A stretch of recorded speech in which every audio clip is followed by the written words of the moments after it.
¿Cómo están, estimados amigos de nuestro canal de YouTube? En nuestra sección entrevistas, esta vez tenemos el gusto de contar con la presencia de Percy Alvarado. Percy Alvarado es un economista peruano que tiene una trayectoria profesional de varias décadas y que en su ejercicio profesional se ha especializado fundamentalmente en los temas de gestión de riesgos de desastres. Llegó a ser el subjefe del Instituto del Sistema de Defensa Civil y luego incluso ha tenido experiencia en este mismo tema en otros países y principalmente en la Agencia de Naciones Unidas de Ayuda Humanitaria, que entiendo tiene sede en Panamá y se denomina la OCHA. Percy, muchas gracias por aceptar nuestra invitación. Enrique, muy agradecido por tu gentil invitación a tu canal para abordar este importante tema que se llama gestión del riesgo de desastres en tiempos de pandemia. Estoy a tu disposición, Enrique. Correcto, esa es un poco la preocupación que tenemos, ¿no? Estamos en medio de la segunda ola de una pandemia que seguramente va a tener todavía un tiempo con nosotros. Y claro, el tema es tan grave que nos ha sacado de toda normalidad, pero la normalidad no era la adecuada en muchos aspectos, entre otros, en la prevención de riesgos de desastres. Entonces, la primera pregunta es, ¿cómo entender la gestión de riesgos de desastres en medio de una pandemia tan grave como la que estamos sufriendo? Excelente. Enrique, es importante señalar que la pandemia por el COVID-19 y la prevención del riesgo de desastres son temas urgentes y prioritarios que están muy relacionados. Sin embargo, este último no está considerado como prioritario en las agendas actualmente de las autoridades, ni tampoco como hemos podido analizar en los planes de gobierno de los partidos que se están presentando. Ni tampoco es tocado de manera relevante en diferentes espacios de comunicación.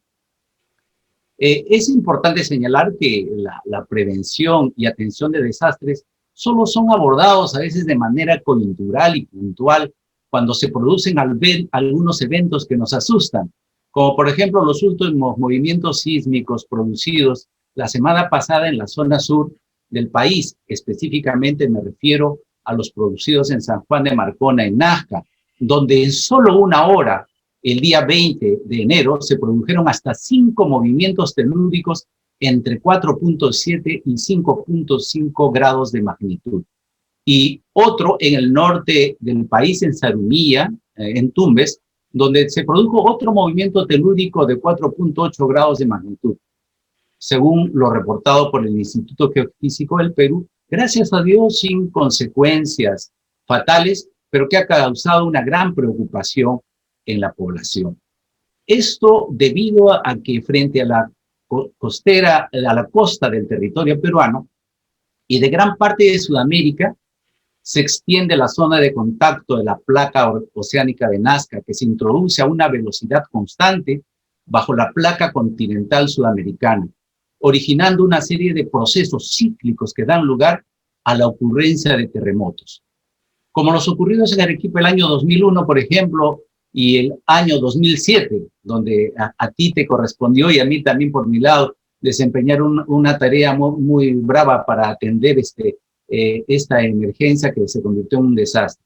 Por esta razón, las ciudades costeras de nuestro territorio se encuentran en permanente exposición a la amenaza de sismos y tsunamis. A la fecha se cuenta con valiosa información proveniente de investigaciones científicas que han puesto en evidencia que en la zona de contacto de las placas de Nazca y Sudamericana a lo largo del mar peruano actualmente existe al menos 3 áreas con importante acumulación de energía sísmica, también conocida como la zona de acoplamiento sísmico, que darán lugar a terremotos de gran magnitud en el futuro.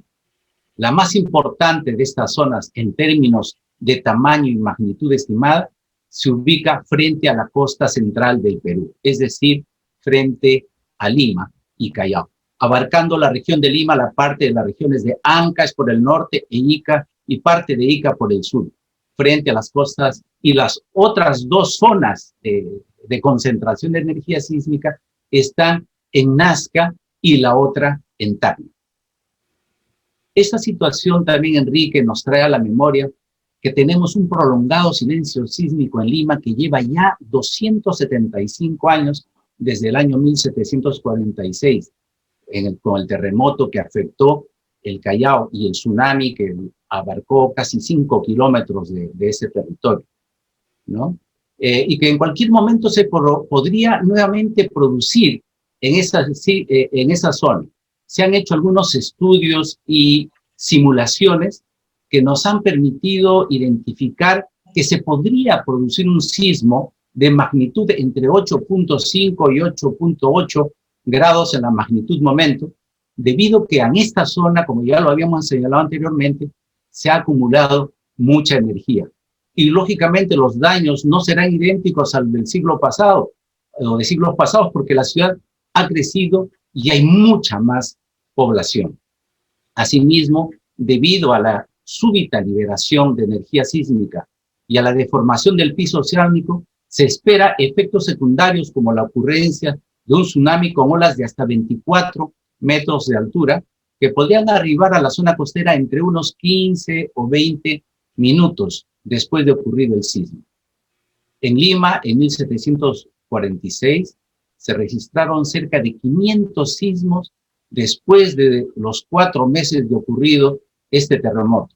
Media hora después del sismo del tsunami que inundó el Callao, cuya ola principal alcanzó hasta 20 metros de altura y entró a más de 5 kilómetros del interior. Es importante señalar que de producir un sismo de esa magnitud, las edificaciones mal hechas y mal construidas en suelos inadecuados serán las primeras en colapsar. Los niveles de autoconstrucción en la ciudad de Lima son muy altos, un factor importante a tomar en cuenta y sobre el que se debería trabajar preventivamente, como tú lo has señalado, Enrique, para evitar terribles consecuencias en caso de un terrible sismo. No debemos olvidar que los desastres tienen una relación directa y estrecha con el desarrollo. Los riesgos muchas veces se generan por la aplicación de inadecuados modelos económicos y porque muchas veces los propios desastres obligan a orientar recursos que están destinados al desarrollo para reconstruir, ¿no es cierto? Entonces yo creo que en ese sentido el tema de la prevención con respecto a los desastres de origen natural son muy importantes. Sin embargo, como tú señalabas, Enrique, la aparición del COVID-19 nos ha recordado también que las pandemias son desastres, aunque mucho más amenazadores que los desastres de origen natural, esto debido a que son universales, afectan a todas las actividades humanas en cualquier lugar y en su difusión juega un papel decisivo la conducta humana individual. Ya vemos cómo la irresponsabilidad de muchas personas está generando que este virus se difunda con una mayor rapidez. Las crisis humanitarias y económicas que provocan nos tienen que hacer tomar conciencia, hoy más que nunca, en la necesidad de invertir en la prevención. Yo creo que esto, para un poco responder tu primera pregunta, Enrique, sobre la importancia de la prevención y sobre todo estos dos temas están íntimamente relacionados, ¿no es cierto? La pregunta, Percy, es, antes de que llegara esta pandemia, ¿estábamos bien o no estábamos tan bien preparados para estos eventos, estos macroeventos sísmicos, sobre todo con un silencio sísmico tan, digamos, tan antiguo como el que, por ejemplo, tiene Lima y Callao, ¿no? Yo recuerdo que Julio Quiroga, que en paz descanse, señalaba que no se puede predecir cuándo ocurrirá, pero sin duda en algún momento ocurrirá. Hay que estar preparados para eso, y me refiero al megaevento de intensidad superior a 8 o 8,5, ¿no? Entonces, el tema, estando en una zona sísmica, como es el Perú está en una zona sísmica, no es tanto evitar que ocurran los fenómenos, en este caso los sismos, ¿no? Sino principalmente estar preparados para que cuando ocurran se minimice el daño humano y en todo caso el daño material sea el menor, pero el daño material no importa tanto, el daño material se puede recuperar. pero la vida no se puede recuperar. Entonces, bajo estos criterios, ¿cómo ves tú la preparación? Es decir, en medio de esta pandemia que nos tiene tan conmocionados, si hubiera un mega evento, en realidad, ¿cómo estaríamos en capacidad de respuesta? Por ejemplo, en Lima y Callao o en la zona sur, donde has manifestado, está esta zona de silencio sísmico hace un tiempo. Sí, yo quisiera, efectivamente, Enrique, quisiera destacar la labor que viene desarrollando el SENAPRED y el INDECI como instituciones que son las instituciones ejecutoras del sistema de gestión del riesgo de desastres. Sin embargo, yo veo que hay un esfuerzo institucional muy importante de ellos, pero creo que nos falta un mayor liderazgo por parte del sistema. Tenemos un ente rector que es la Secretaría de Gestión de Riesgo de Desastres de la PCM, que funciona en la PCM. Sin embargo, las dos instituciones ejecutoras, el INDECI y el SENAPRED, funcionan en un sector que es el sector defensa. Esto evidencia que no existe una buena conducción, no hay una adecuada articulación y coordinación desde la parte del ente rector. Yo creo que ese es un tema que se tiene que corregir. Hasta el momento hay una ley que se aprobó en el Congreso de hace prácticamente año y medio, en la que se hablaba de reestructurar el sistema de gestión del riesgo de desastres, que estén todos juntos, porque un sistema no puede estar separado. Tanto el INDECI como el SENAPRED tienen a cargo los procesos de gestión del riesgo de desastres. Y estamos hablando, pues, de la identificación del riesgo, la mitigación y reducción del riesgo, la prevención, la preparación y respuesta, la rehabilitación y, por supuesto, la reconstrucción.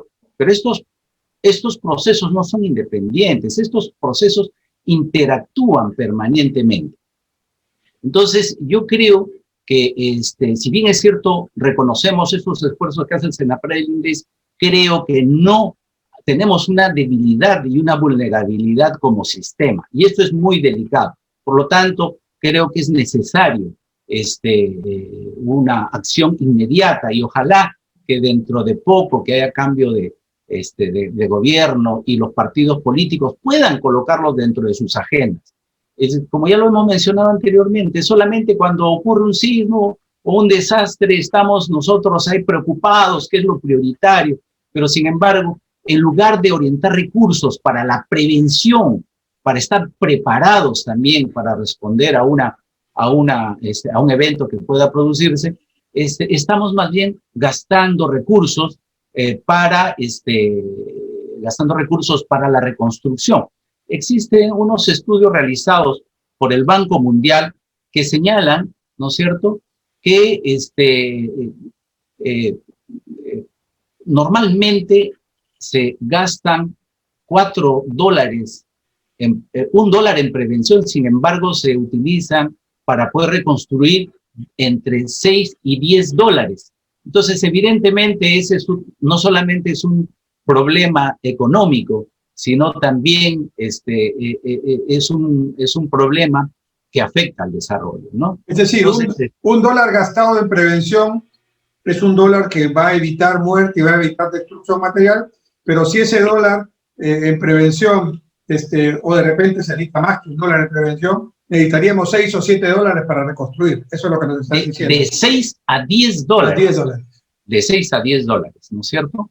Entonces, ese es un tema que debemos evaluar, y es que se debe incentivar las inversiones, tanto privadas y públicas, en la reducción del riesgo, ¿no es cierto? Esto es un factor que es sumamente importante. Por ejemplo, el año 2015, la inversión en reducción del riesgo de desastres era 20 veces menor que lo que se destina a atender las emergencias humanitarias debidas a estos mismos, ¿no? Es decir, en la actualidad, el mundo vive ajeno a ese viejo dicho que dice: más vale prevenir que lamentar. Desde entonces, en estos últimos 5 años, esa tendencia no se ha revertido y las necesidades humanitarias han ido en aumento y actualmente sobrepasan la capacidad financiera para atenderlas. aún no hay datos definitivos, pero el COVID empeorará notablemente este panorama, ¿no?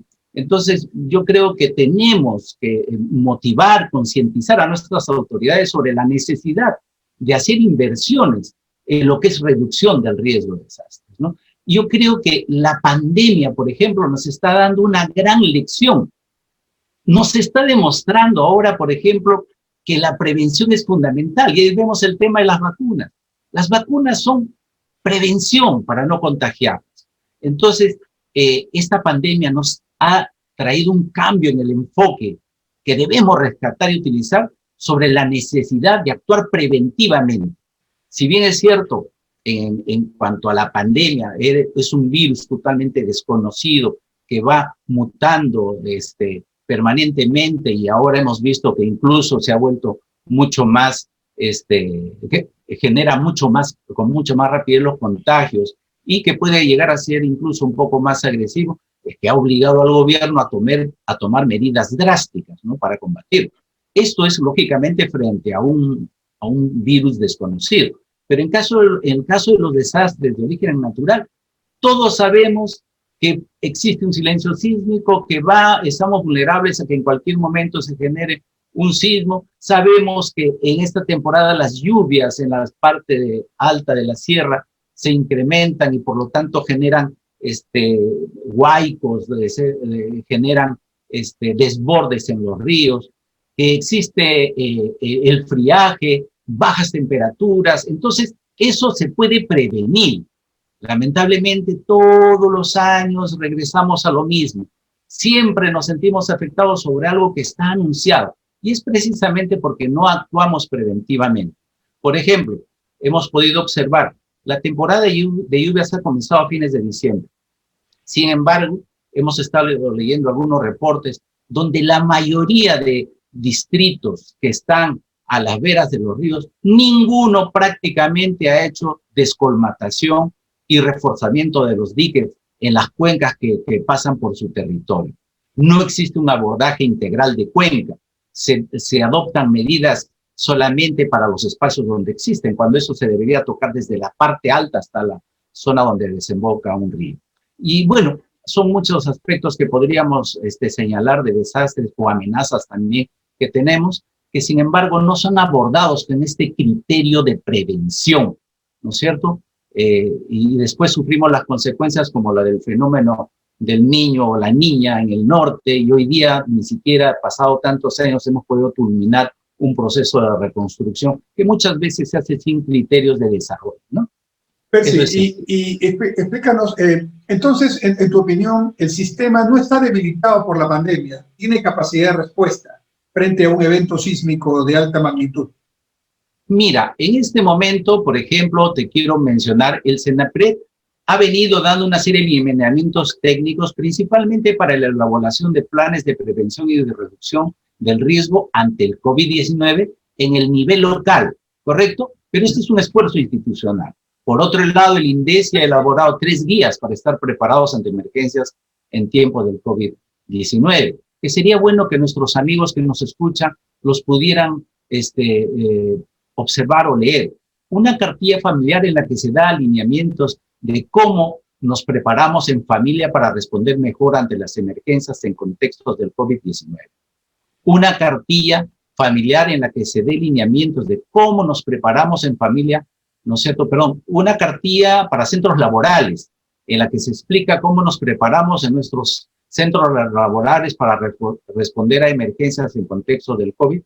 Hay otra cartilla para autoridades de equipos de gestión de riesgos en preparación y respuesta a emergencias, ¿no? Es importante que se incorporen criterios de prevención y criterios de bioseguridad contra el COVID en todos los procesos de gestión del riesgo de desastres, ¿no? Entonces, existen esfuerzos de parte de estas dos instituciones, pero evidentemente no se siente como antes se sentía el Sistema Nacional de Defensa Civil, que tenía a cargo lo que era la prevención y la respuesta a desastres.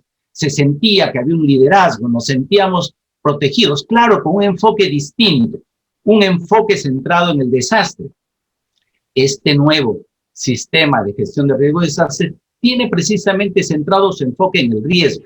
Es decir, antes nos preparábamos fuertemente con simulacros para esperar el momento que llegara el impacto del desastre y, lógicamente, ver cómo lo gestionábamos en ese momento. Sin embargo, este nuevo enfoque está orientado principalmente a trabajar los riesgos que generan este desastre. Es entonces, no nos quedamos parados esperando el desastre, sino que vamos a trabajar los factores que generan estos riesgos que cuando se hacen efectivos se convierten en desastres. Entonces, y siendo la vida humana, pues efectivamente algo tan preciado y no podemos ponerle un valor, es invalorable, ¿verdad?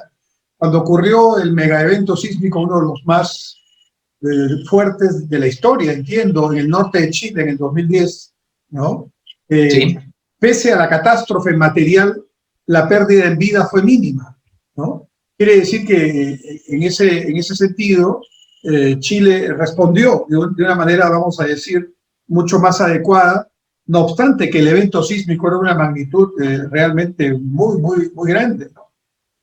Nosotros creo que en ese sentido, ahora mucho menos en tiempos de pandemia, diezmados ya por un año de pandemia, con incertidumbre, con mucha ya ganas de volver a una cierta normalidad y que no podemos. Entonces, quizás habría que hacer una estrategia especial para poder afrontar en estas circunstancias la eventualidad de un sismo de gran magnitud. Yo estuve hace unos años en Japón, en Tokio específicamente, en el instituto que hace el seguimiento de eventos sísmicos. Viajé a Japón porque quería ver los efectos del apagón analógico de la televisión. Como tú sabes, el Perú ha adoptado el estándar japonés de televisión digital terrestre. Ajá. Y entonces, en el espacio que se libera la televisión analógica, cuando ya hay apagón, hoy día el Perú está transmitiendo televisión doble, ¿no? O sea, cada canal tiene su señal analógica y tiene su señal digital. Pero en algún momento tenemos que apagar la señal analógica y solo quedarnos con la digital. Cuando eso ocurre, el espacio de la analógica queda libre y los japoneses lo utilizan para la prevención de riesgos de desastres, para avisar a los pobladores, porque el sistema del ISDB-T de los japoneses tiene un segmento que se llama OneSec, y ese segmento va a los móviles, celulares, computadoras, televisores portátiles, etc. Y aunque estén apagados, se activa un sonido que hace que el dueño del celular o el televisor prenda y vea inmediatamente un mapa y sabe dónde se está produciendo un epicentro, y ellos transmiten eso con la detección de la primera onda sísmica, la que es silenciosa para la humanidad, no para los animales, ¿no? Y entonces hay 2 minutos hasta la segunda onda. Entonces ellos transmiten inmediatamente a los celulares de todos los japoneses, en todo Japón, dentro de minuto y medio, dentro de 2 minutos va a haber un sismo, ¿no? Entonces cada quien ya sabe lo que tiene que hacer en esos 2 minutos. Igual con el tsunami, justamente hablabas de 20 minutos, ellos avisan 20 minutos y entonces el japonés, donde esté, ya sabe que tiene que colocarse en un nivel de altura por si viene sobre todo la segunda ola, ¿no? Nosotros tenemos este sistema en posibilidad de usarlo cuando se produzca el apagón analógico, pero hoy, digamos, el sistema, ¿cómo avisa? Si tiene alguna señal que puede, por ejemplo, de un tsunami, ¿cómo avisa? A través de, usa los medios de comunicación. ¿Cómo está preparado el sistema para alertarnos y tomar acciones rápidas en esos minutos claves? Sí. Enrique, sobre este último punto, quisiera comenzar respondiendo este último punto.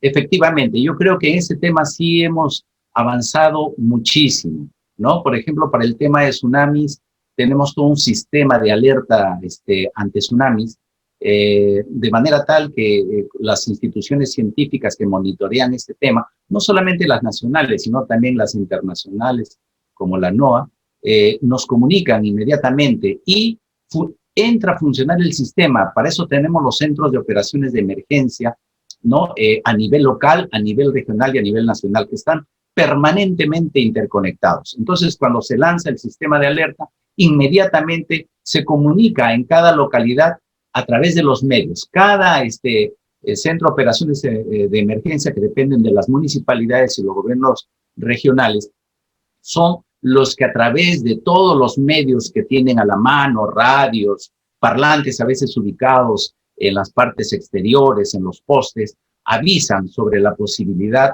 de un tsunami y les da el tiempo como para que pudieran evacuar. Por ejemplo, en el Callao se tiene identificadas las zonas, por ejemplo, de evacuación.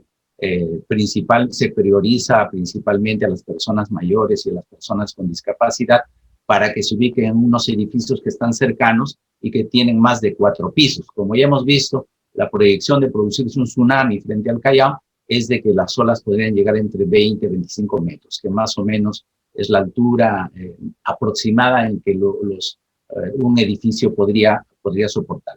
En cuanto al tema de los sismos, estamos avanzando también, ¿no es cierto? Justamente con los japoneses en tener un sistema de alerta para prevenir. Lógicamente que ahí los tiempos son mucho más estrechos, ¿no? Estamos hablando de menos de 1 minuto, pero parece mentira, en un movimiento sísmico ese tiempo puede ser vital para salvar muchas vidas. Y ahora un poco regresando, efectivamente, con respecto a Chile, en esa oportunidad tuve yo la responsabilidad de acompañar al presidente de la República en esa época para hacer entrega de ayuda humanitaria. Llevamos 3 aviones a Santiago de Chile para que la ayuda humanitaria fuera distribuida sobre todo en la parte sur, la zona del Biobío, que era una de las zonas más afectadas. Efectivamente, a mí me llamó la atención porque incluso inicialmente se señalaba que el aeropuerto estaba inservible, pero no, nunca el aeropuerto dejó de estar habilitado. Lo que pasa es que ellos prefirieron no difundir que su aeropuerto estaba listo porque querían demostrar que ellos tenían capacidad de respuesta frente a este desastre. Lógicamente, al final tuvieron que abrirse a la realidad y recibir toda la cooperación internacional, y el Perú fue uno de los principales países en retribuir a Chile, porque cuando tuvimos el sismo del año 2007, recordarás, Enrique, Chile fue uno de los primeros países que recurrió a nosotros en ayuda. Y al igual que lo hicieron muchos hermanos países de toda América Latina, Europa, incluso el Asia, porque somos miembros de APEC. Y justamente el 2008 se iba a realizar una reunión de APEC aquí en el Perú. De tal manera que recibimos la colaboración de todos y también asumimos el compromiso de reiterar, ¿no es cierto?, con gratitud todo ese esfuerzo que hicieron para ayudar a tantos hermanos nuestros que resultaron damnificados y afectados. Ahora, efectivamente, ellos han desarrollado muchísimo sus sistemas de construcción antisísmica, ¿no? Y ellos los cumplen de una manera religiosa. Esa es la gran diferencia que tenemos nosotros aquí. Tenemos, como lo mencioné anteriormente, un alto nivel de autoconstrucción, y muchas veces las personas se asientan en zonas altamente peligrosas y vulnerables como a los cerros. Y esto debido, no precisamente porque a veces, en muchos casos, quieran asentarse ahí. A veces hay problemas de tráfico de tierras y todo esto, pero sin embargo, hay gente humilde que en alguna oportunidad yo pregunté a una señora que por qué vivía en una zona de tan alto riesgo, y ella me decía: señor, ¿usted cree que si tuviera un poco de dinero y no estuviera en pobreza, yo estaría viviendo aquí? Me dice, ya hubiera comprado un terrenito en una zona más segura. Pero son esos problemas de desarrollo que nos llevan a generar vulnerabilidades y riesgos. Entonces, en el caso nuestro, el Perú, tenemos que trabajar mucho en lo que es el ordenamiento territorial, ver los temas de construcción. Como decía Hernando Tavera, no hay que preocuparnos cuándo vendrá el sismo, sino hay que preocuparnos cómo prepararnos para el sismo, revisar nuestras casas, identificar las zonas de seguridad donde sea posible cobijarnos si no podemos salir oportunamente, las rutas de evacuación, preparar nuestras mochilas de emergencia, tomar todas las precauciones que sean necesarias, pero esto antes de que suceda, ¿no?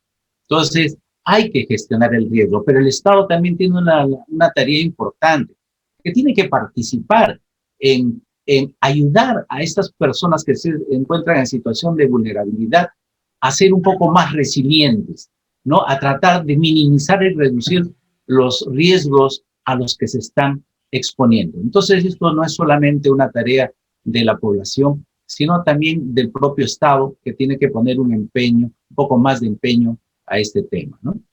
Percy, muchísimas gracias, está muy claro el tema, prevenir antes que lamentar, y bueno, en ese sentido, ampliar un poco, abrir espacio en la mochila que ya todos tenemos en la casa y poner ahí mascarillas, gel, porque es la novedad si tuviéramos, digamos, el inconveniente de tener en medio de una pandemia un evento sísmico de magnitud. Muchas gracias por tu disponibilidad y por tus apreciaciones, que sin duda a nuestros amigos del canal YouTube les van a servir muchísimo para tomar acciones en sus casas, en su vida, en sus empresas. Enrique, muchísimas gracias por tu invitación, realmente muy contento, ese es un tema tan amplio, tan grande, y yo creo que hemos tenido como misión tratar de llegar a nuestros oyentes, a las personas que nos ven, para que realmente las próximas autoridades lo consideren como un tema prioritario. Creo que estamos a tiempo de revertir esta situación, porque en los planes de gobierno no se refleja que esto sea un tema prioritario para todos. Muchísimas gracias, Enrique, nuevamente por la invitación y siempre estando dispuestos para colaborar en lo que tú consideres necesario. Gracias, Percy. Estuvimos con Percy Alvarado, especialista en gestión de riesgo de desastres a nivel internacional y una persona, como han visto ustedes, con muchos conocimientos de cómo es que hay que actuar en este campo tan crucial para preservar la vida de nuestros habitantes, de nuestros connacionales. Muchas gracias, Percy, nuevamente. Hasta pronto. Hasta pronto.